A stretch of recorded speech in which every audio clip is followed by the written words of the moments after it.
you.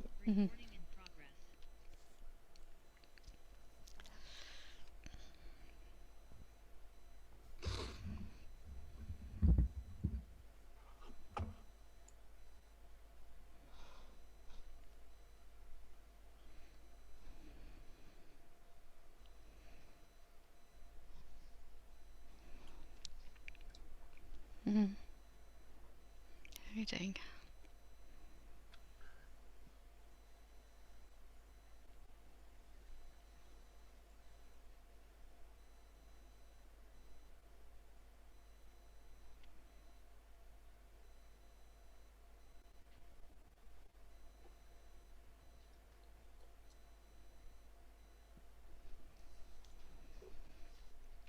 So we'll just give it a few more minutes, let people come in.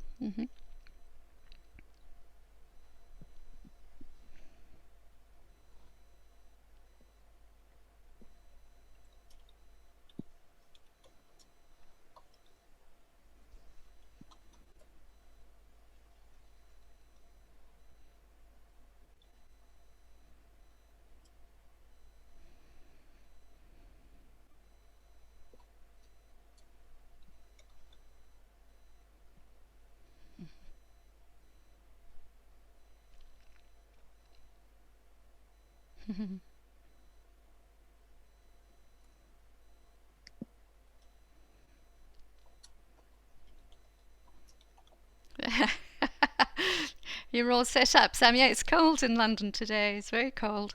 Yeah. My heating's been turned off for the year. Ah. I refuse to put the heating back on. So I'm having to suffer the cold.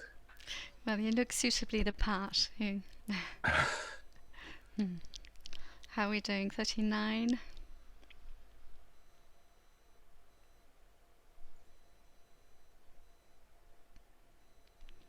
So we'll just take it to 11:35 and start then.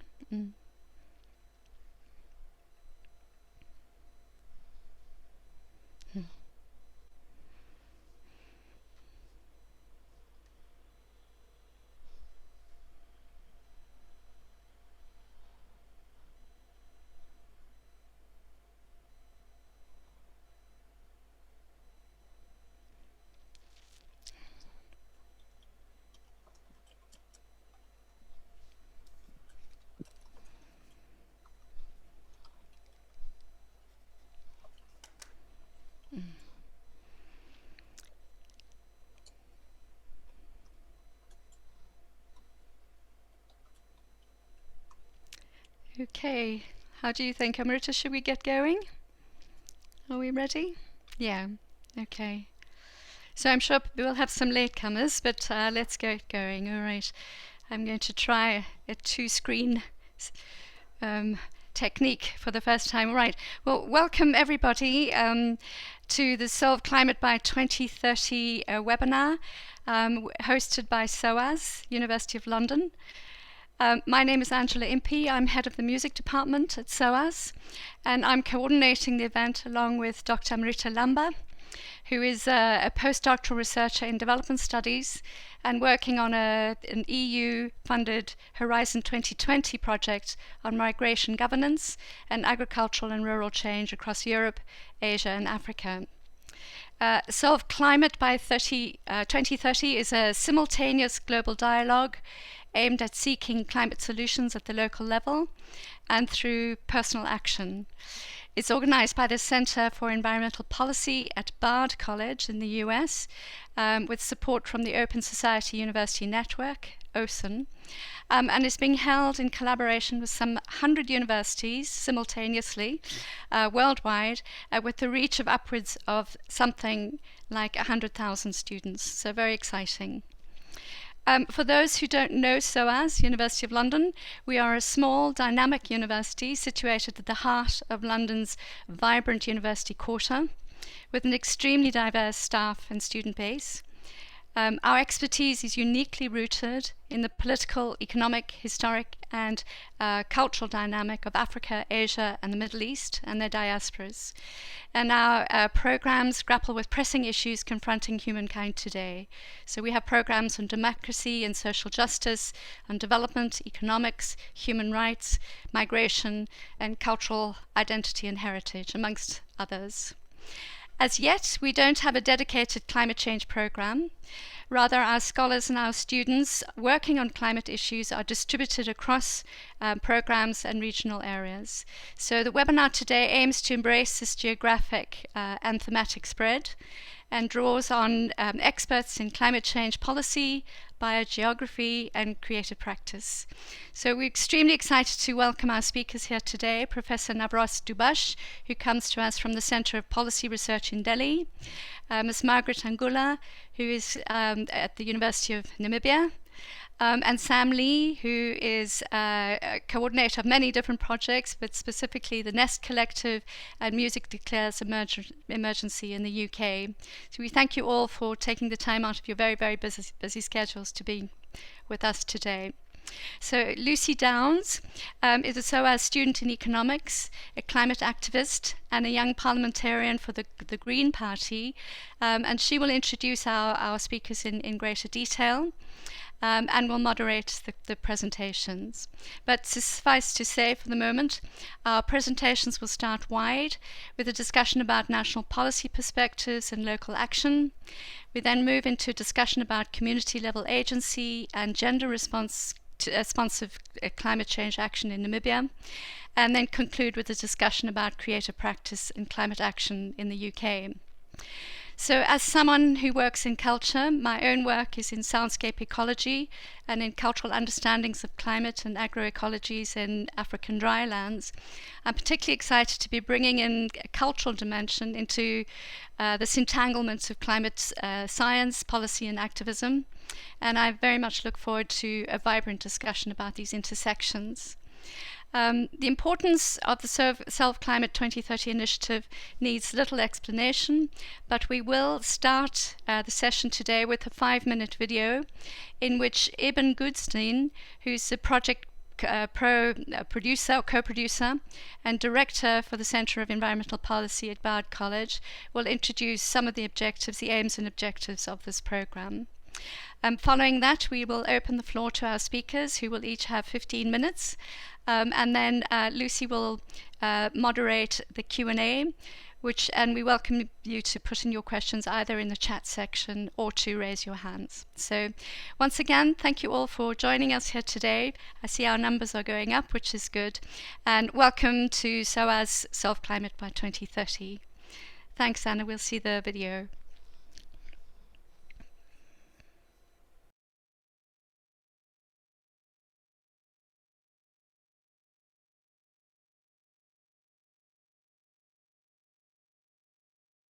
Welcome to the Solve Climate Global Dialogues. You're participating in one of 125 events held across the planet, including in almost all 50 US states, part of a global project called Solve Climate by 2030. My name is Eben Goodstein, and I'm an economist and director of the Graduate Programs in Sustainability at Bard College in New York, the lead organizer for Solve Climate. This last year has been difficult for everyone. As the world looks forward to recovery from COVID, we are focusing tonight on the most important question facing humanity. What can we do in this year in our regions to help solve climate change while supporting struggling communities that have faced widespread loss of life, economic disaster, and joblessness? Worldwide, from Australia to Kyrgyzstan, from Colombia to Malaysia, and from South Carolina to South Africa, Solve Climate audiences are hearing from local experts and young leaders about concrete steps that can really help nations solve climate change while creating much needed jobs and incomes for everybody. The year 2020 was one of the 2 hottest years in human history, bringing with it massive forest and grassland fires, record-breaking storms and hurricanes, and relentless rising seas. Solving climate is the challenge which the human species must now face. There's hope for the future. Solutions have continued to advance. This year, China committed to building a carbon neutral economy, while the US rejoined the Paris Agreement. Solar, wind, and battery prices continue to fall, while major car companies have been rushing to electrify the global fleet. Worldwide, movements for Black Lives Matter and Me Too are leading in bringing much delayed and urgently needed justice to the world. Time is short. We have until 2030, 10 years to solve climate. We can get a lot done in this decade. We have the solutions, but only if we focus the world on climate solutions and justice, and then do the work we have to do in our own cities and regions. For students listening, you are the leaders. Without you, the future we envision will not come. I'm asking tonight for your help. We're going to discover powerful ideas for climate solutions and climate justice and how you can be a part of the solution. But this message must reach beyond those of us who are listening right now. Would you ask all your teachers this week in every subject to make climate a class? The teacher can assign tonight's webinars homework for the students and then afterwards have a one-class period discussion. And we mean every subject, from art to engineering, psychology to business, dance to chemistry. Teachers don't need to be a climate expert to lead a discussion about climate change. The Solve Climate Project has easy-to-use teacher's guides in nearly every subject and in 3 languages to help teachers make climate relevant to their class. It only takes courage. Don't take no for an answer. Ask them, why not? This is your future. You'll be surprised how many teachers will say yes and thank you. Imagine you, thousands of leaders like you around the world asking their teachers once every school term to make climate a class. That means every term going forwards, hundreds of thousands, millions of students worldwide in their classes talking about climate solutions. COVID has shown how fragile our global economy and society are to extreme events. It's also shown that vulnerable people are facing the hardest, most damaging impacts. This is also true with climate change. Science has made it clear that unchecked, global warming will mean an unending onslaught of extreme events, causing untold suffering for humanity and all creatures, species driven to extinction, a planet of environmental refugees. And yet, in many ways, this is the most exciting time to ever be alive as a human. We have the tools and networks and technologies to rewire the world with clean energy, reimagine the global food system, reinvent transportation, and regenerate forests and grasslands, and be well on our way to solving climate by 2030. Tonight, we will learn how to do this in our own cities, our own towns, our own regions. Thank you for the work you will do to promote climate solutions and a just world.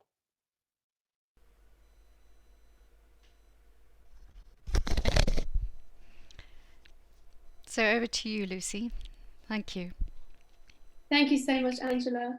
As you've already mentioned, I am currently a student at SOAS as well, studying economics. And my involvement in the climate movement really started when I was in sixth form as well, in which I felt that simply not enough was being done and that my voice just wasn't really being taken very seriously.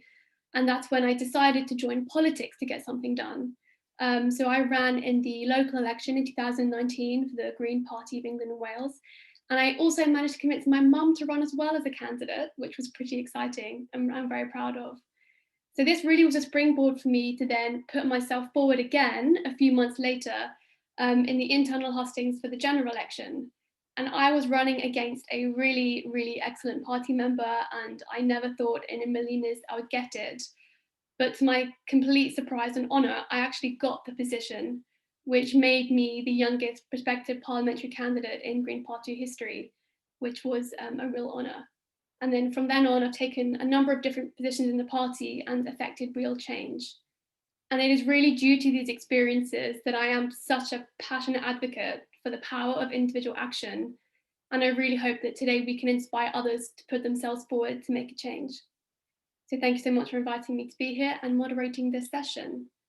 I would like to introduce all the speakers with a short biography, and after which I'll invite each of them individually to give a short presentation. For the first speaker, Navros Ubash is a professor at the Center for Policy Research in Delhi, where he conducts research and writes on climate change, energy, air pollution, water policy, and the politics of regulation in the developing world. Navroz has been actively engaged in the climate debate as a scholar, policy advisor, and activist for 25 years. He was instrumental in establishing the Global Climate Action Network in 1990 and has written widely about climate politics, policy, and governance.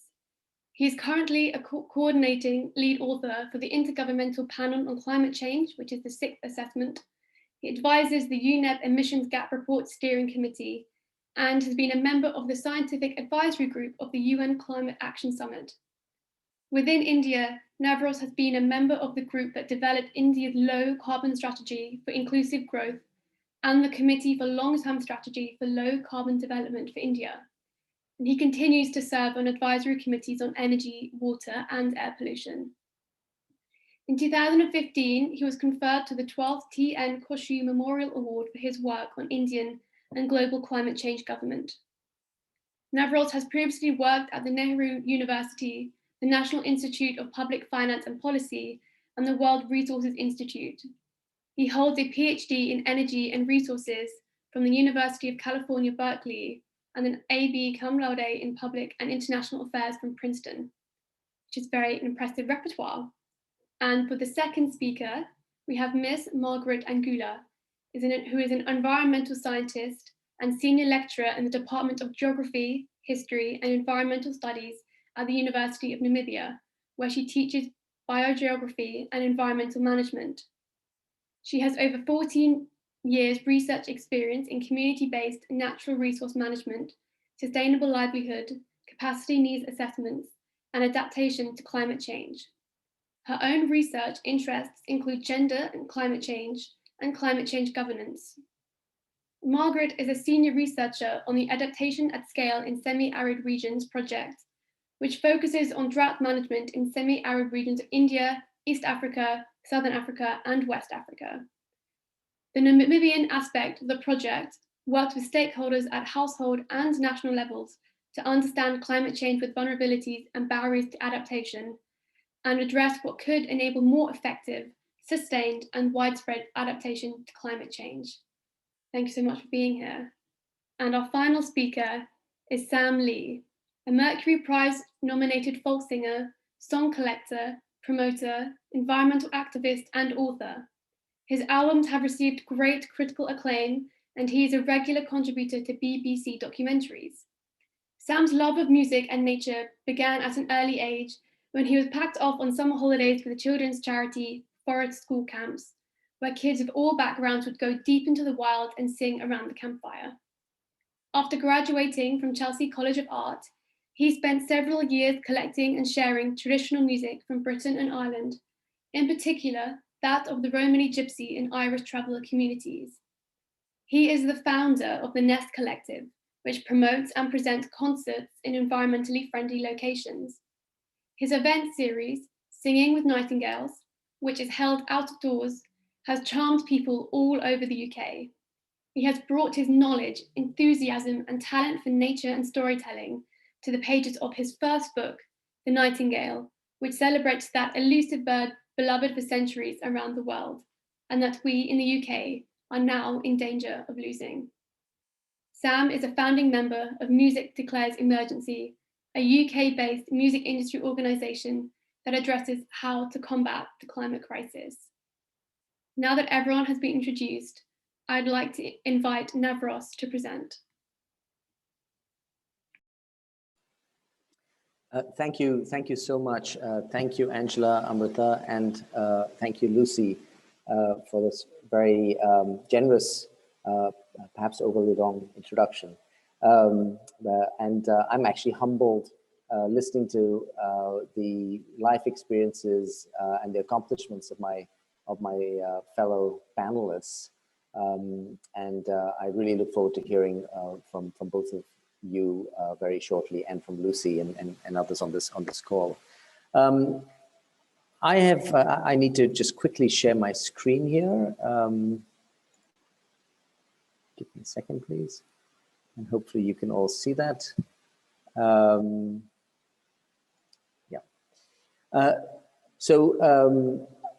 I think my role here today, I'm supposed to kick this thing off, this discussion off, and I was asked to, in a sense, provide a little bit of a policy context. I'm almost convinced that what I will have to say will be of far less sort of interest and certainly entertainment value and stimulating than my fellow panelists. But somebody has to do the work of setting this up. So while a lot of people on this call will know some of this material, I'm just going to take us through some slightly dry material about the climate situation we face, the climate emergency, but also highlight issues of climate equity and touch briefly on the kinds of things that I think we should be thinking about as a path forward, but really kind of look to my co-panelists to take that discussion much further. Now, Lucy mentioned that I've been a part of something called the Emissions Gap Report by the Unep. So I thought I would show you a couple of their slides. And I apologize for these complicated looking slides, but basically to try and show the scale of the challenge that we face. These graphs are important. So what this graph suggests, if you look at the top couple of lines here, this is sort of where emissions were headed to, right? Over time, and this is by 2030. This was the direction that emissions have been headed to if we continue going in the direction we have been going. Now, various climate modelers say, well, what if we have to limit warming to 2 degrees or even better to 1.5 degrees? What do global greenhouse gas emissions have to do? And we see the sharp bend downwards, right? So this is the gap, in a sense, between these two things. Now, what are we on track to do? What have we said we would do coming out of Paris? Well, these two lines, depending on whether you look at unconditional or conditional pledges being those conditional on promises of support of various sorts, would bring us down from up here somewhere to down in the range of closer to 50 to 55 gigatons of carbon dioxide emissions, which is still substantially more than where we need to be if you look at the 2 degree and the 1.8 or 1.5 lines. So the gap between what we have said we will do as a global community and where we have to eventually end up is substantial, I would say even enormous. So these numbers are often not very meaningful, 12 and 15 gigatons on the order of say 12 to 15 gigatons for a 2 degree world and 29 to 32 gigatons for a 1.5 degree world. Another way of looking at that or telling that story is that the extent of ambition that is latent in these pledges needs to increase by somewhere between 3 and 5 times, right? We have to make 3 times the effort of what we're already making in order to reach this. So this is the extent of the challenge before us. Right? We have basically got into a pattern, a diet of industrial development. We've got used to sort of the fruits of that development, and that we have only figured out how to achieve that level of industrial development, consumption, and so on the back of a certain amount of greenhouse gases, and in particular carbon dioxide. And what makes this such a difficult challenge is that it's not just a technology choice. It's a technology choice, it's lifestyle choices, it's behavioral choices, and it's our institutions of governance. All of these have grown together around a certain pattern of greenhouse gases. So shifting this means not just introducing technologies, but introducing technologies combined with changes in how we run our economies and how we run our societies, as well as in the preferences and the belief structures, and indeed the sort of the cultural supports for all of those that underpin this current structure. So there is an enormous kind of, that's the sort of the first part of what I want to lay out. It's kind of the ambition challenge, the scale of the problem. But there's another dimension to this, right? Which is that, of course, we are not all in the same place in our contribution to this problem. So what this graph tells us is the average per capita carbon emissions in 2015 of different parts of different levels, of different classes, if you like, of people. So the top 1% income earner emits an awful lot per person than the top 10%, who emits a lot more than the middle 40%, and they in turn emit more than the bottom 50%. In other words, there are some of us who are a much larger, who are much more tightly woven into this fabric of greenhouse gas emissions than others. There are some of us who have probably a much larger responsibility to try and step up and do something about this. And of course, conversely, there are some for whom sort of an ask of change potentially imposes some costs, right? And and this graph is not differentiated by country. It is sort of common across all global citizens. But of course, these variations also then map from country to country, right? There are some countries that where more of the rich live, some countries where more of the poor live. But I think there are rich and poor in every country. So I think it's useful to think about it in that way. Now, what are the implications of that for what we do to solve climate change? And this is why, in some ways, for 20 years, climate politics has really sort of got stuck. It was a question of, who will take the lead, who will follow, who will bear the cost of this sort of transition. And I regret, I just realized I meant to put in here a slide of a cartoon that I like to show. So somebody who looks like a sort of a rural resident about to cut down a tree, and then somebody very, very wealthy shows up in a big sort of Cadillac, smoking a cigar, and says, hey amigo, I need that tree to save us from the greenhouse effect. And it's that kind of conversation which says, yes, it's true that cutting down trees contributes to climate change, but for some people, some of their activities are livelihood activities. For other people, you could construe them, like driving around in a big car, as a luxury activity. So maybe it's useful to think about some things as luxury emissions and some things as survival emissions. So there are different ways, of course, to think about this. We are all in the same boat. At the same time, we all occupy different locations in the global socioeconomy. And I think that's important to keep in mind. Now, why is that important? One way of thinking about it is that energy isn't just a luxury.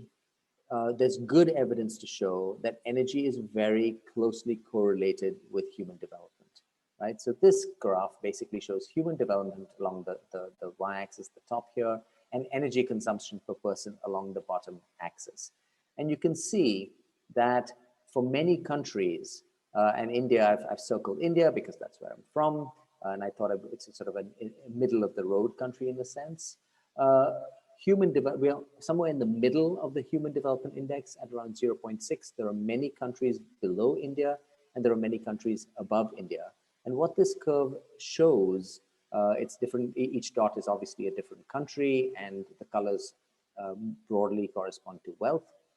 What it basically shows is, from what we know now, to achieve human development, we need energy, right?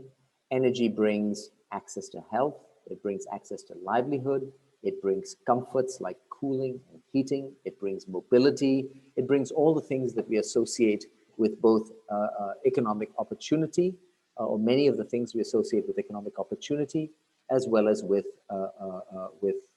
desirable and comfortable daily existence. I mean, just to take one example, in many developing countries, populations that are still dependent on biomass for cooking, and in particular women who ended up being tasked often in household structures with gathering that biomass for cooking, wood for cooking, end up spending hours and hours searching for wood, carrying it on their heads or their backs, and then sitting and burning that wood inside cramped quarters where they then inhale the smoke, and that leads to respiratory diseases for them and their children, right? All of that is you are liberated from all of that with commercial energy, right? So even though commercial energy like gas may actually end up contributing to climate change, few people would say, please don't switch from wood to gas because you'll be contributing to climate change, even though it frees you up in terms of your time, your drudgery, and your health, right? So it's those kinds of trade-offs that I think are at the core of this environment development issue. So what I'm trying to suggest here is the issue of solving climate change is complicated when you overlay a development lens on it. I think there's a lot of things that developing countries can also do, as I will talk about in a minute. But what I take from this conversation and from this kind of information is that there are multiple pathways and multiple approaches to addressing climate change that will be suitable for different countries, different contexts, and different classes within those countries and contexts. So what is to be done? What can we possibly do about this? So switching to sort of thinking now about what the solutions are, what we should all be talking about. One of the things that is very heartening is the recent trend toward calling for countries as well as companies, communities, and so on to think about transitioning to net zero emissions, right? And net zero emissions basically says that the total amount of emissions you emit has to fall to zero. And if there are any emissions left over, there have to be ways of removing them from the atmosphere through, for example, growing trees or other technologies. Now, there are some questions about those technologies that we shouldn't ignore. Those technologies are unproven and costly, but the broad principle that it's not enough for us to reduce our emissions. We all have to get to zero at some point, I think is really important for us to collectively keep in mind. And the fact that 126 countries covering 51% of emissions, as the slide says, have net zero goals. That's actually very heartening. In a week or two, the US Biden administration will hold a conference where it is expected to announce a net zero goal, and that share would then go up to 63%. The question of whether India should adopt a net zero goal is a subject of active discussion at home for precisely the reasons, and it's under discussion for the reasons I've mentioned. Some people say, yes, let's be bold and do this. Other people say, look, given where we are and given our development needs, we can't promise that we would do it without curtailing lifestyle and developmental choices for our citizens.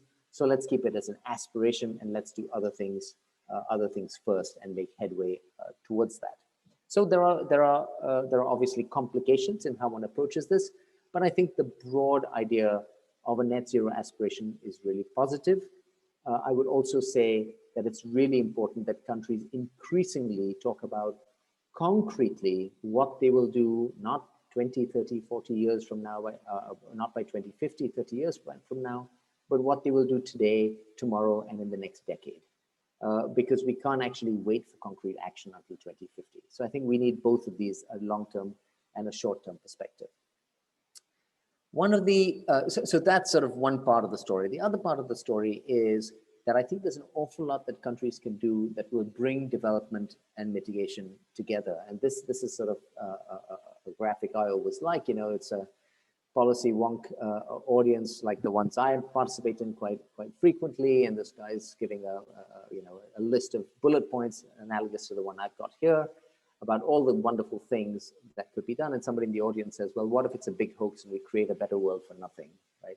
And I think that's really kind of the point here, is that there's a bunch of things that we can and should be doing anyway, which would take us towards a better development future. And this is important in particular as a message for developing countries. So in India, when we used to have these conversations about saying, well, why should India step out ahead? We didn't cause the problem. The arguments many of my friends and myself would make is, look, it's in our own self-interest, not just because of climate vulnerability, but also because it'll build a better society for ourselves. We want more livable cities. We want cities that don't have urban congestion. We want skies that are blue and clear of air pollution.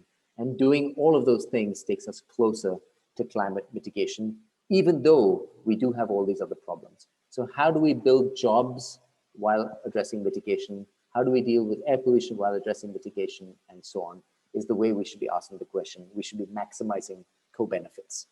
Now, the pathway to do this has got a lot easier because the cost of renewable energy has gone down. And so this is just a graph, a projected graph for India, where we project coal will go down, solar PV and other renewable energy will go up. Technology helps, it's not the whole story, but I think this is an important tipping point. The fact that these days, renewable energy is cheaper than coal in many countries, including in India. I think we have to kind of leverage these technology opportunities. Okay, so I'm just going to wrap up by providing a few thoughts on what I think, how we need to approach this, both as citizens and as community members and as consumers. So as citizens, I think we have to kind of drive this net zero story. As citizens, we should push our governments and vote for governments that propose to set and track progress towards net zero emission goals. Particularly in the developing world, we need to try and break this automatic perspective that there is a trade-off between development and mitigations. Sometimes there may be, like the cooking example I gave. Often there isn't, like the congestion and public transport example I gave. I think we then have to actively support low carbon transitions in all of these sectors, particularly in the developing world. And my perspective is largely from the developing side of the story.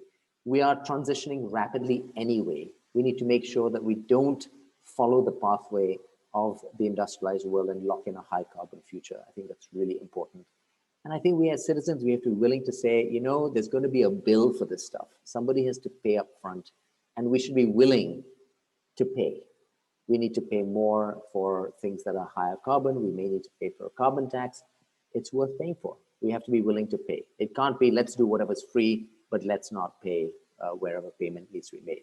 As community members and consumers, I think many other people in this call could speak much more to this, but I think there's an awful lot of local organizing we can do. We now have communities around the world that are organized. There are city collaborations. There are companies that are declaring net zero.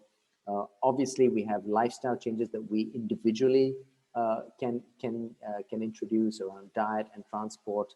And I think, as this webinar suggests, learning, being as aware as we can, communicating with each other, and then closing the loop through organizing it sounds a little bit trite, but I don't think it hurts to say it.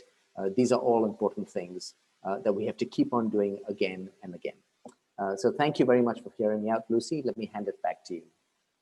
Thank you so much. That was excellent. It really provided a good foundation of understanding of the situation, and as well as the additional complexities that need to be navigated in terms of development. But I appreciate your optimism at the end for the potential solutions that we have. So thank you so much. I'd like to invite Margaret to take the stage next.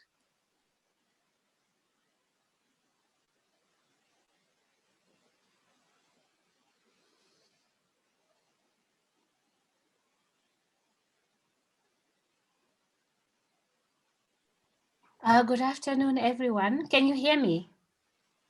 Yes, we can. Yeah, thank you for the opportunity to share experiences of my work that I'm currently doing in Namibia. I'm already introduced. I am from Namibia. I work at the University of Namibia. I just wanted to show in the map where Namibia is located, that beautiful country in green.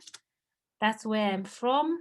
Personally, I'm an academic, but I'm also a climate change activist in a way, because I'm committed to address adaptation barriers in Namibia. And I'm doing that from the parliament, I work with politicians, ministries, district level, and community level, because in Namibia, climate change is boxed as an international issue. And me and my team, we really want a team of 4 people that is committed to make sure that climate change is institutionalized in Namibia and it's become part of our national agenda. So where did it all started? Was part of the research project, which was already introduced by Lucy, which ended in 2018. And out of that research, we got funding for 2 projects. And this project is supposed to take up the knowledge what we gained from the ASA project, and to help this use this knowledge uptake and work with government to improve policy, and also at local level to help community. Personally, I was part of the research group, which was focusing on gender and social differentiation. So much of our work is on, it's sort of like combining climate change governance and gender and social differentiation. That's much of our engagements are touching on those two themes. Let me first come here before I introduce that one. The way things work in Namibia is that there are few NGOs that work with communities. It's only in the nature conservation, the community-based natural resource management conservancies where you have the presence of NGOs because there's funding for that. But when it comes to other rural development issues, etc., there are few NGOs, and it's actually government that does much of the work. That if you go to other African countries, you find the work that what NGO does. In Namibia, we have a directorate in a ministry in the government.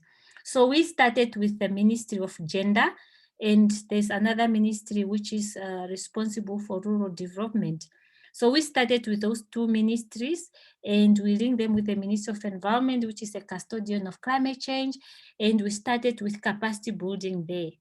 And we were using this graphic harvest there. I'm sure you have seen the graph that Professor introduced earlier. So for us, because ASA did what does global warming of 1.52 degree, 2.53 degree, and 3.5 mean for Namibia?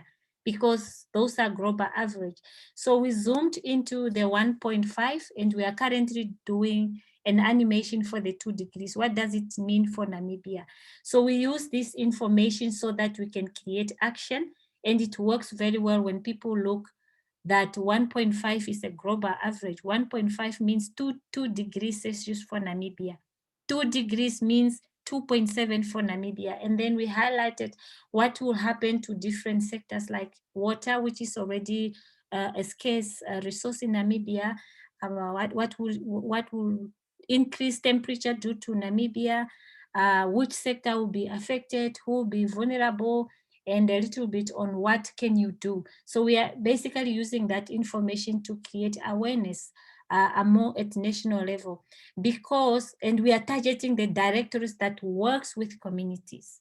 So with regard to the Ministry of Gender, for instance, usually you find people mainstreaming gender in climate change.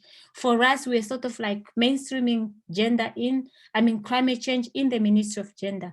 The directorate that is responsible for women empowerment, what they do, they give grants and they help women in rural areas to diversify and also to empower themselves.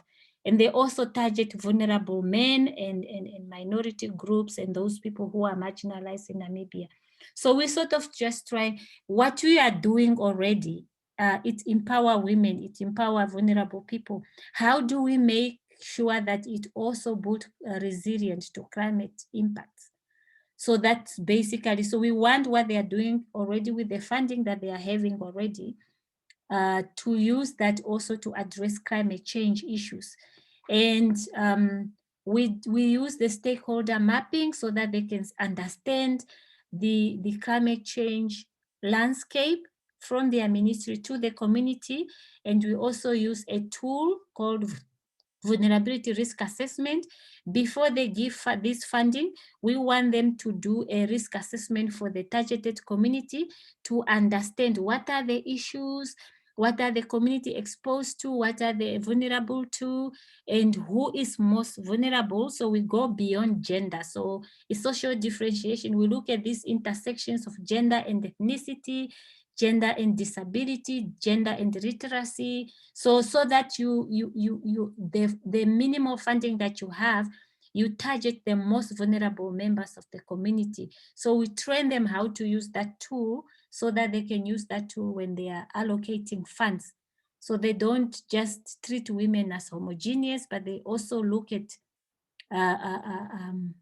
the vulnerable women, and they also look at men who are vulnerable, and they also have to look at what are those issues that make women vulnerable. What we have seen in our research is that there is a close, there's the line between rural development or community development and adaptation is quite thin. So basically, all you have to do perhaps is just to address the adaptation deficit.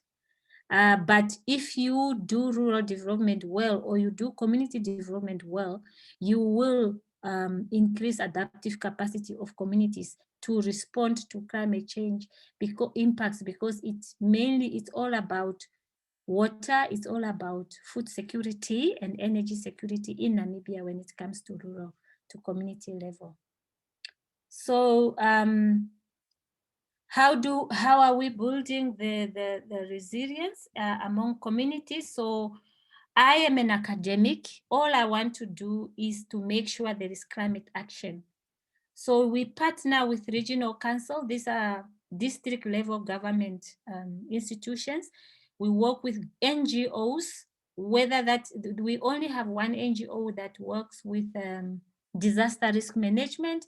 So we partner with that one. We partner with a national NGO called DRFN, Desert Research Foundation of Namibia, because they already work with communities, and they are also accredited for adaptation fund. So we partner. So when we go there, we go as a team.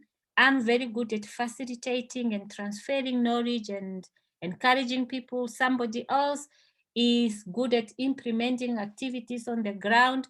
So we go as a team. And then we use that infographic that I showed earlier.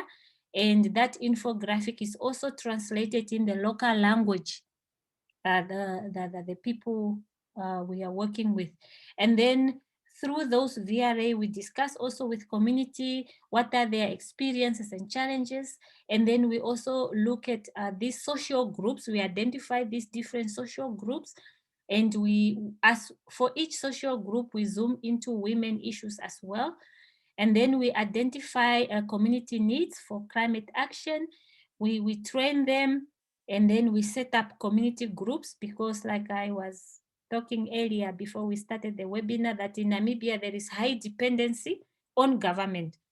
Sometimes the community, is not that they don't have adaptive capacity, it's just because they are hopeless, and also because of the belief that climate change is a punishment from God, because people are sinning too much. So people just sit and wait and say, what can we do? But when you set up community groups, and you actually increase agency, like the ability to take actions on their own, and then you ask them to come up with a project and use that an example, so that later the government institutions, they have to upscale what we are doing now.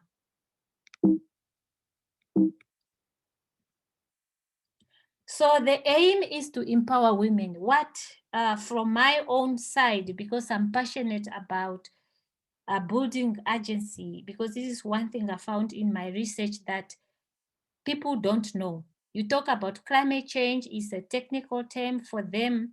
You need to come to their level. What changes are you already experiencing? As we know, the global level is 1.0 or 1.1. For Namibia, we are probably already at 1.5 or 1.6. So we are already experiencing some of these variabilities. So you ask them, what are you experiencing already? How are you responding? And then you tell them that this is what we are projecting is going to happen. You are required to increase your resilience or your adaptive capacity. So how do you think this is gonna happen? People don't know. So we tell them that your livelihood is climate dependent, is on these dry crops. If they are impacted, what else can you do? So then the activities that are mainly identified by community are also related to gardening, and you know gardening require water. Horticultural farming require water, which is already a scarce commodity. Some of them are talking about rain harvesting, if it's possible, but the three activities that we are currently engaging in to show that you can diversify your livelihood by engaging into income generating activity, or by enhancing or creating market for some of the local natural products. One of them is that we are creating a market for local non-timber product. This is marula. We call it marula fruit from a marula tree. There is a group of women that came together already, and they formed a cooperative, and they are actually harvesting this fruit. What you see in the picture, these women are making juice, and that juice, there's a market that we are trying to create for it. But the kernels or the nuts, when you crack them, the kernels has oil, which is valuable. And these women now, they are collecting the kernels from all the villages. And they have a machine, and we also bought them an additional machine to filter this oil. And they even get an order, for instance, from France, 1 ton of oil that France ordered from them. And these are some of the products that you use in the product that we buy from the body shop, those of you who knows the body shop. So we are adding value to those products, for instance. And it's mainly women. It's culturally, it's a women activity. And we know during dry season, women in villages, they don't have much to do, because they have the activities are between December and June, when you are harvesting, when you are farming with crops. Livestock is mainly a main activity culturally. So by doing that, you are actually making use of women's time, and they are earning an income. And also one of the things we found is that women are not mobile. You can see the woman sitting there, she's getting a baby carry thing at the back. They are either looking after their own kids, or they are looking after their grandchildren, because the youth are in urban areas looking for employment, etc. So you make use of their time where they are, because if you include something that they have to travel, that is already a barrier to most of women in Namibia. Second picture there, you see there's a chicken farm for a minority ethnic group. What we did here, there is what we found that gender issues, climate change impacts are gender differentiated. But when you intersect gender and ethnicity, the differentiates, there's further differentiation, because the minority group, they have less access to information, to governance, they are not represented in local institutions, etc. So what we did, we picked one of the two minority ethnic groups. One is marginalized, the other one is not marginalized, but it's a minority. So, and then we mix them with women from the majority group, so that they farm with chicken. So it's two different areas. They are both farming with chicken. And yeah, they are both farming with chicken, and we are actually showing them that this is one of the activities that you can do. There is a market for it, and you can diversify your livelihood by earning an income and purchase food from other regions where the climate impact is not as severe as in your own area.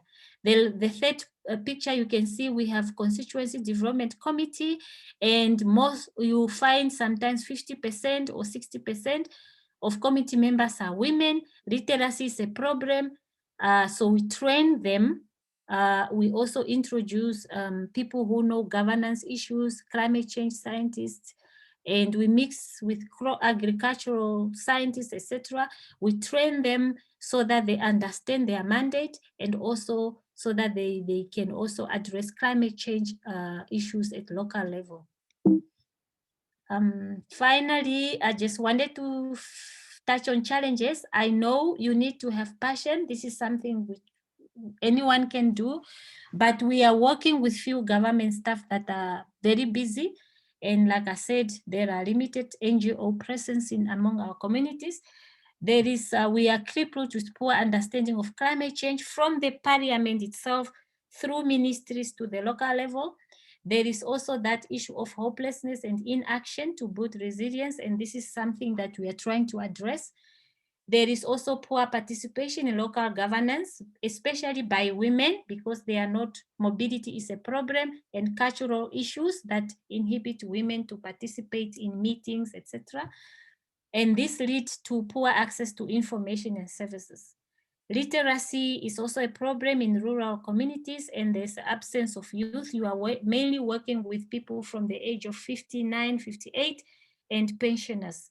So a lot of youth that you would want to work with are not in the rural areas. And there is also a high number of female-headed households who are illiterate and mainly poor. So these are the issues that we are trying to address, and those are the challenges that we thank you. Thank you so much. That was excellent. I think those are some very valuable lessons that we can learn for development projects, as you mentioned, you know, targeting those who are most in need, you know, not seeing groups as homogenous. And I think one of the critical things you mentioned was, you know, training up members of the community themselves to continue the work. Thank you so much for that. I wish to invite Sam to take the stage. Thank you. Thank you very much. Thank you, Margaret and Navroz, for really enlightening presentations. Such extraordinary work that you're both doing. I'm honoured to be here with you. So I don't have a presentation because I'm just going to tell lots of stories. You have to look at me, I'm afraid, for a wee while, as I share a little bit of the work that is going on around me here in London, where I live, and in the UK, addressing the climate and ecological emergency from a very British approach. We're in a very interesting place because, as Navroz showed, we're very high up as countries with high carbon emissions, currently not doing enough to set ourselves onto the target that we have set ourselves of 2050 for carbon neutrality, which, as everyone here is well aware, is 20 years too late. So I am involved with many different organizations, but primarily maybe the most relevant for this is Music Declares Emergency, MDE, as we call ourselves, a voluntary body set up of music industry professionals to challenge our industry's responsibility and accountability to our carbon output and the impact that that's having. But twinned with that, both an awareness of greenhouse gas emissions, but also awareness of nature depletion, because that's something that's going hand in hand with this situation. That is something for me I'm very passionate about. And many of you on this panel might have this idea that England is this green and pleasant land, rich in forests and nature and dancing deer and birds flying everywhere, and what a wonderful place to be. Alas, that is a very outdated picture of our country. Great Britain tragically sits as the second lowest country in Europe of level of nature depletion. We have an extraordinarily high rate of deforestation, higher than Brazil or Southeast Asia, relative to the amount of ancient natural woodland that we have left, and that is very little. We have something like 13% cover of woods, which is a tiny amount for what relative to the amount that we as a nation like to think we have. We also have an appalling decline in species, with several species set to go extinct from this island within the next 20 to 30 years. Many of our native and migrant birds that have become symbolic of our country and our culture and our identity are fast disappearing, as Angela mentioned earlier. So we are actually in a situation where we are not quite aware of the devastation that we are impacting upon our own country through many different malpractices, as well as the impact we're having globally in the way of our carbon emissions. So I sit in a kind of dual role as being somebody who works ultimately as an artist. That's my, I wish I had the skills and academic abilities of Margaret and Navros to be able to put PowerPoint presentations together. No, I work, I guess, in some ways a little bit more through the heart in ways of trying to draw attention to the issues and the impact that it's having. And that is a very interesting challenge, because the way I see it, the arts has a very, very vital role to play within the campaign. It's, in fact, I feel like the three of us sit in very important places with science, with and the role that and how science is enabling artists and the wider population to understand the metrics of what's going on, the predictions, look at the graph ahead of what the outcomes could be, both positive and negative. But then also the diplomacy and the community work that is going on, that is so necessary to bring about vital changes in practices. The arts sits in a sort of cloak and dagger role, I feel, as a way of working to change people's stance and awareness within their hearts over the work that needs to be done. For it is when the heart is engaged and activated and moved, emotionally moved, that we as a species can actually do the hard work of bringing about the change in our practice and our behavior that we need to do to mitigate climate catastrophe. The fascinating thing is how the arts can work hand in hand, and is doing so well at the moment, with very much people-led and NGO-led campaigns to actually see how we can make a difference, but also activate a sense of community cohesion through many different bodies, both big and small, from ones as large as Extinction Rebellion, one of the biggest global movements now in world history, down to local campaigns to protect environments, landscape, species, habitats, and also action against some of the impacts that we're having chemically and artificially on our environments through bad farming practices, negligence, poor planning laws, all the sorts of things that are eating away bit by bit at our habitats, our natural habitats, and our havens for wildlife. Because obviously this all comes down to the simple fact that our biodiversity, our life depends, our survival as a species depends on our biodiversity, on the fertility of our crops, on the ability for pollinators to do their work. And we are all connected. So the work that we do at home and the way the energy providers we use and how we behave as consumers, as individuals in the system, all has an impact one way or another, if we're doing it thoughtfully, positively, or whether it has negative feedback. So as an artist, maybe I'll speak now in the kind of two realms, as an artist, but then also as a sort of campaigner, which is where I see myself as an activist, which has many different impressions from many people. As an artist, for me, it's about telling the story of the natural world.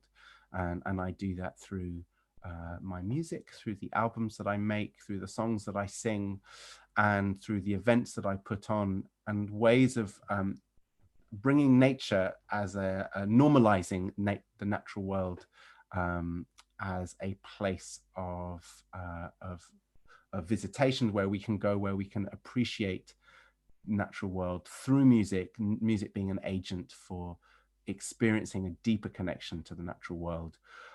Britain has in many ways suffered worse than many other countries of having a much longer period of separation, of segregation from our natural habitats and from the communities that once lived here, of how close they were and attuned they were to understanding the rhythms and the dependencies and the natural permacultural, let's say, ways of existing, cohabiting in a symbiotic relationship, and being able to farm and live by the fruits of our land in a non-exploitative fashion. And sadly, that is we've had such a severance from some of that those skills and that ancient knowledge and wisdom, that we are living in a strange time in the UK of finding ways back to connecting with nature, re-enchanting, as I like to call it, our love and sense of respect and need to protect. We live in a very siloed country where nature exists in little spots and little reserves, very much kind of in isolation from each other, these little oases, which are have all sorts of issues with in terms of the environmental policy that is there to protect and preserve and not always to conserve particular species. So as an artist, my role is to entice people into these places and engage them in a very ancient but also very contemporary way of relating and immersing themselves in the natural world, and actually seeking from that a very important sense of well-being, meditative, health-giving, restorative practices that can actually bring about a much healthier way of life by bringing nature back into people's lives, but also in a guided way that is able to help people connect deeper into the birdsong, the languages of species here, the patterns and behaviors and the rhythms and cycles of the natural world. And also at the same time, thus help restore some of the habitats and environments to help some of our endangered species thrive as opposed to just manage to survive. I do that with the project, The Singing with Nightingales, which takes for 6 weeks. Starting next week, I'm terribly excited, inviting what is generally every year about 600 to 700 people into the woods every night, about 30 people, sometimes more, sometimes less, to come and experience the song of the nightingale, a migrant species that is just arriving this week from sub-Saharan Africa, where they winter, bringing with them an incredible, iconic song. I take musicians out into the forest to help engage those birds in a musical collaboration, which is a very spiritual, magical experience that I think is quite revelatory for a lot of people to have such an intimate experience with the natural world.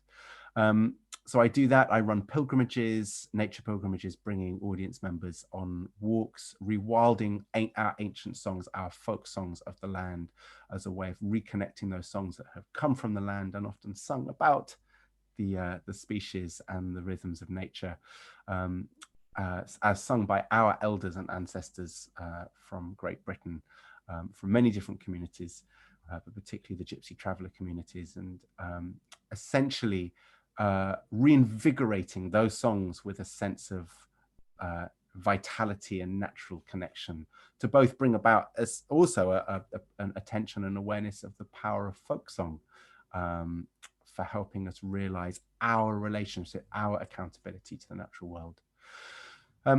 So there are many other projects I do with nature. I'm working this year on a nature immersion project for artists, so musicians of all levels of ability. We are doing deep dive practices where we're bringing some of the ancient practices of nature immersion and connection skills, sensory perception, awareness, many of the things that I've grown up learning and teaching as part of my wilderness work, borrowing traditions from indigenous communities from a lot of North and South America, but also Namibia as well, from the San, ways of using those ancient practices to bring about creative opportunity and potential, and reimagining how nature can be the muse for artists.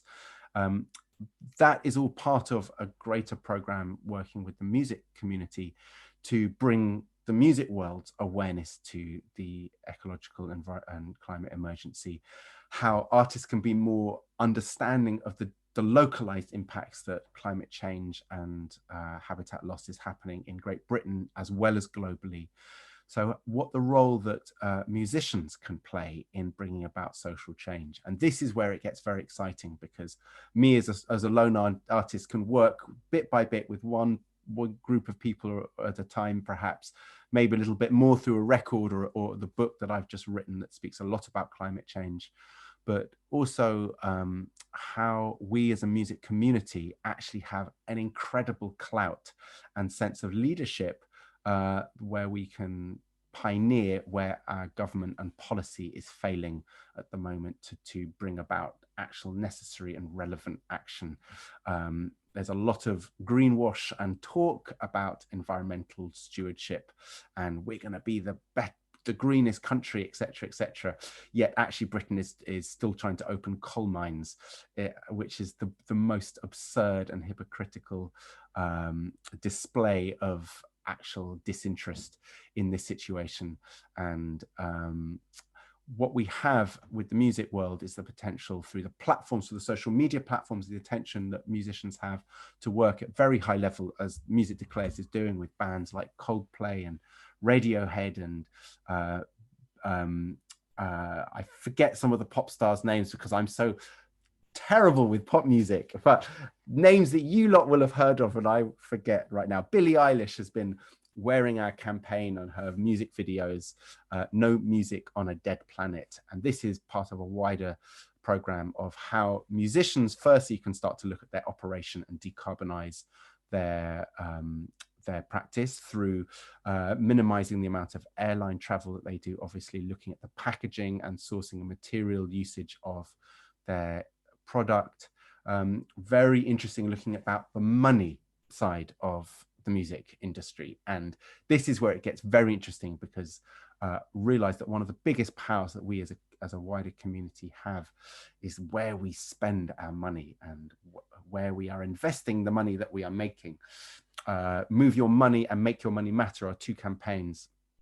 Switch It as well, really worth looking up, about looking at the banks that we are banking with, looking at the big climate offenders in Britain. Barclays Bank is Europe's one of leading investors in fossil fuels.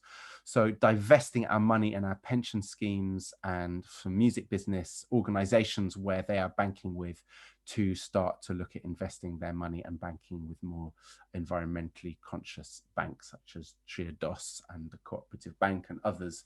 I implore you all to look at where you have your money held, because that's one of the single biggest ways you can do damage to the bad folk, by making sure your banks that you choose to bank with are socially and ecologically responsible banks. But also ways that we can start to, as a community, drive the message to our audiences, because ultimately, individually, we're very small, but as one with gathered voices, the music industry has an enormous listenership, and our ambition is to start to normalize the changes and the behavioral patterns that we can encourage, from decreasing the amount of meat we eat, because meat consumption and our food system is one of the biggest offenders for greenhouse gases. Looking at if we are eating meat, where that meat is coming from, whether that's whether those chickens or beef are being fed with soy from the Amazon and Brazil, not just the Amazon. What's the impact of all the materials and stuff that we are importing? What's the carbon impact that is having, because we're a global community? So the music industry is really trying to pinpoint some of these different hot points in our day-to-day lives and the ways we do things, the way we live and eat and breathe, and go, hey, let's find the alternative. And the wonderful thing is we have an incredible amount of opportunities and organizations and social movements that are looking to change the way we farm, the way we eat, the way we source our energy, and actually pinpointing some of those amazing campaigns and start to bring our leverage and star power can actually have a really massive impact and create a social movement. Music has always been at the heart of has always been at the heart of the movement, of social movements. You look at the social revolution in the 1960s, the music was there as an anthem. Although we don't yet have the incredible anthem, I think it's really important that we as musicians are doing our part in everywhere we can. I'm not sure if the 2 minutes left was from 15 minutes ago, or whether I should be shutting up now. Lucy, should I be shutting up now? Thank you so much for that. Yes, that was really, I'll shut up. Thank you. I think it's very pertinent how you prefaced that storytelling. It has the capacity to win over hearts and minds, and therefore that has a greater influence on people's behavior. So thank you so much for that insight. We've received a number of questions from the audience. So I'll go through first one, which was someone's asking if the 1.5 degrees Celsius increase is still on the table. They've read peer-reviewed reports that the 2 degrees is locked in, but it could be possible that it can be a controlled rise over the next few decades. Does any one of our panelists want to comment on the viability of 1.5 degrees C? Well, I can take a crack if the other two are not, if that makes sense. So I'm not a climate scientist. I'm more on the sort of policy side of things. But my understanding is that the 1.5 degrees is an extremely heavy ask and heavy lift at this point. In a sense, the 1.5 narrative is driven by the fact that the damages and the impacts are so potentially large if we go beyond 2, that it really is prudent to aim for 1.5. This said, my own personal critique on this is that we have built with great difficulty in the Paris Agreement a mechanism that is a learning by doing mechanism. It asks every country to do what is nationally determined, that is what their political systems at home can bear, to implement that, and then to come back in a few years and try and up the ambition and the implementation. That mechanism, by definition, requires time to play out. To achieve 1.5 would require every country to do more now before we have done any learning by doing. And so in a sense, I worry a little bit that we have a governance structure that is not designed to, that requires patience, put it that way. And 1.5, patience is precisely what we, or time is precisely what we do not have. So I think there's not a great answer to this, but I do think we have a little bit of a situation here in that our governance structure is probably not really well tuned to trying to drive through a 1.5 target. Thank you. Is there another one of our panelists who wishes to comment? If not, we have another question about the role of the media. So the question was more specifically about Namibia, but it's all equally applicable to other nations. So their question was, is local Namibia media rolling out information covering the issues? Maybe Margaret, if you want to lead this one. Yeah, I think I can answer this one. This is one of the challenges that we are having. So during the ASA project, we hired one of the journalists to pull out series of articles on our work. And also we did a training for journalists on climate, how to report on climate change issues during ASA. And still, there isn't much coverage on climate change. The problem is there are no people to write that content. Again, it comes to awareness and interest because people don't really understand the issue. There is cases, one here, one there. There is only one journalist who is interested in all environmental issues. At the moment, one of the region, Namibia, that's district, one of the governor, because the governor is the political head of the region, he decided that we should assist him with finance to have a radio series that is going to facilitate himself. This is after attending our capacity building on the 1.5 2.0 that he want to come up with at least a year-long radio series twice a week, talking about issues of climate change and development and all other things, all the opportunities that exist in the country, like loans for agriculture, etc., and how these things will address climate change, making linkages of climate change to other things that exist in Namibia that will help people cope better. So, and that is the governance initiative, because the journalists in Namibia are more interested in gender-based violence issues and social issues, but not so much in climate. It's a matter of awareness, I would say, that we are faced with. I might come in on that because, Margaret, you raised some really interesting points about firstly the separation from social issues from climate, the climate kind of caused problems that, as we all know, that the climate issue is a social issue, and a lot of the problems that we're experiencing around the world are on account of the impacts of climate, of having the stress that is putting on societies and communities. And so the separation is a very dangerous thing because they're all interrelated, directly and indirectly. And I think for me, this is one of the important things that the media needs to be more nuanced is on, that we're experiencing in the UK a slight increase, and actually over the last few months, some surprising declarations from some sides of the, let's say, the more right-wing tabloid press about the importance of climate awareness, and but actually how that segregation of social issues and social pressures are from the environmental problems that we're having, which aren't just climatic, they're environmental, they're about land-based issues, access to land, and the impact of development and private ownership and exploitation and extraction, and what that does to communities, and where that push starts to pop out and explode in negative ways elsewhere.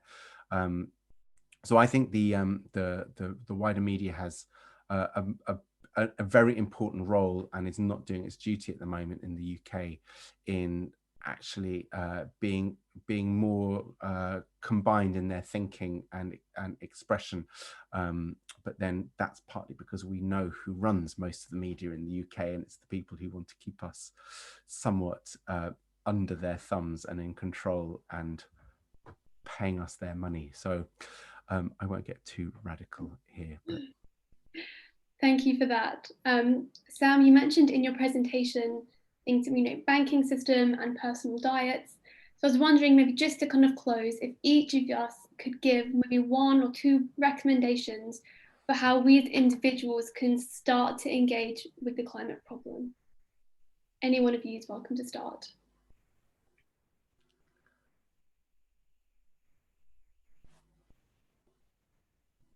Well, maybe as I'm still unmuted, I will go first. I mean, I gave lots of examples. I think that the energy supply I didn't say enough about. It's so important about where we're sourcing our, our electricity and heating, etc., etc. I think that most important is that we have to be vocal and constantly active about it everywhere, on social media, in our conversations, and understand the language, become as wise and educated in the language we use, of how to communicate it and speak to it. I loved hearing earlier the story about asking teachers to bring it into our education. The Navros you were saying, I feel like this is a subject that needs to be talked as much about, and we need to educate ourselves. But I also think, as the old saying that I love to quote is, if we're going to beat the opposition, we have to throw a better party. So whatever we do in our practice of trying to bring about social change, we have to make it as joyful and fun and celebratory and community-based as possible, because we will constantly be trying to be divided, but actually by being healthy, happy humans together in our cause, we will, at least we died with a smile on our face. Thank you so much for that. Quite inspiring. I was wondering if Navros and Margaret have their own personal input on this one. Yeah, for me, I personally, I've been applying sustainable ethics for a long time. I'm labeled names by my friends: weirdo, coconut, black outside, white inside, because apparently this lifestyle is not African, it's for white. It's just a level of awareness, but as much as possible, I have influenced a lot of my friends when they buy the appliances to look at the energy consumption, all those things. But I have also stepped up a notch since last year, since 2019, let me say. I have decided to be brave enough, and if I'm invited for a high level meeting, I'll go. And every time I make sure that I bring in the citizen, and I realize that people, it's not that people are not willing, people are just ignorant. And they are talking about institutional, corporate, high level stuff. When you said, how about the citizens?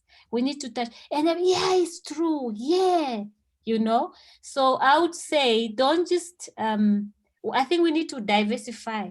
We can't all just be on social media and everywhere, but some of us need to be brave enough and have dinner with the president. That's what I'm trying to do.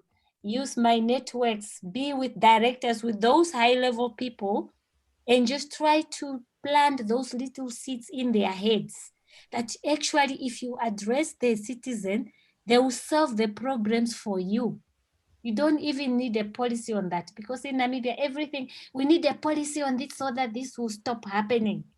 But sometimes you just need to make citizens aware or sensitize them, then they will solve the problem for you. So for me, I'm changing since 2019. I'm being brave enough. I'm targeting the politicians. I'm targeting decision makers just to plant little seeds in their head about sustainable ethics and this issue of really bringing citizens on board so that we can address some of these issues.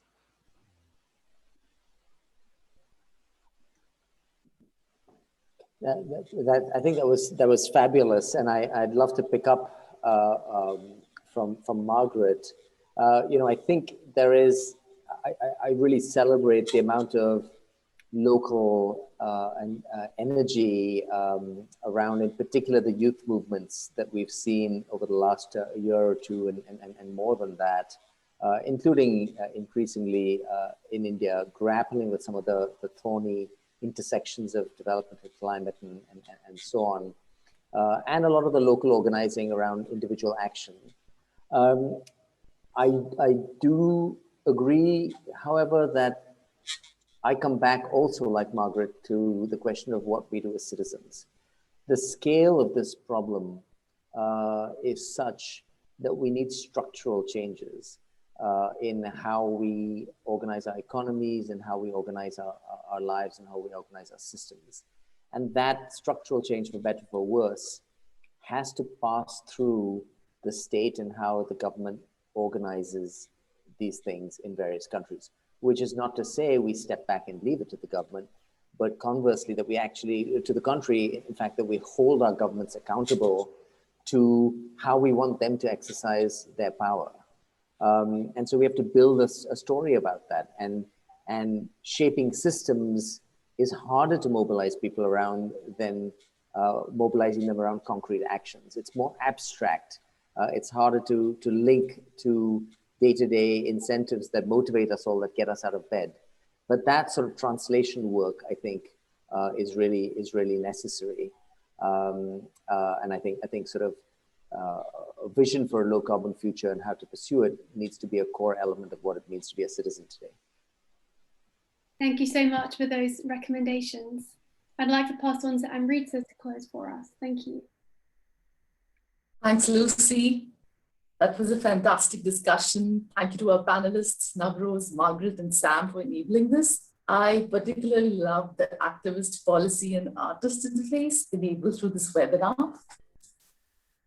As we emerge from the COVID-19 pandemic, we need to do more than giving our planet a little time out. So the media has been rife with stories about how COVID-19 will push the climate change debate off the global agenda, but that doesn't seem to be happening anywhere. The discussion on COVID-19 suggests we need to focus on sustained systemic transformation, adaptation instead of mitigation, and a movement away from business as usual. So we have the building blocks enabled through this discussion that we just had on how to bring environment, development, and social costs associated with climate change into conversation with one another across geographies. We need to perhaps reset rules and recognize that economies need to serve societies, and new forms of values have to be created for this. The question that I really hope we could also address is that how should we also ask, how do we take, what is it that we need to do to take us to a series of transformative pathways to sustainable prosperity? So the concern is that the current solutions are getting us back to where we were, that is fixing the problem. And it is evident from the ravages of the pandemic that getting back to where we were is not a desirable solution. So with these very brief remarks, I want to thank you all again, especially the audience for joining us. And I'd like to particularly thank my colleagues at SOAS who handled the back end of all of this. Thank you especially to Anna Fricker and the marketing team at SOAS. Thank you, Lucy, for moderating the discussion excellently. And thank you, Angela. It has been a wonderful experience to co-organize this event with you. Finally, thanks to Bard College for developing this initiative, as well as the Open Society University Network. And we hope SOAS continues to have an ongoing engagement with this initiative. Thank you. Thank you all. Thank you very much to the speakers. All right. Thank you.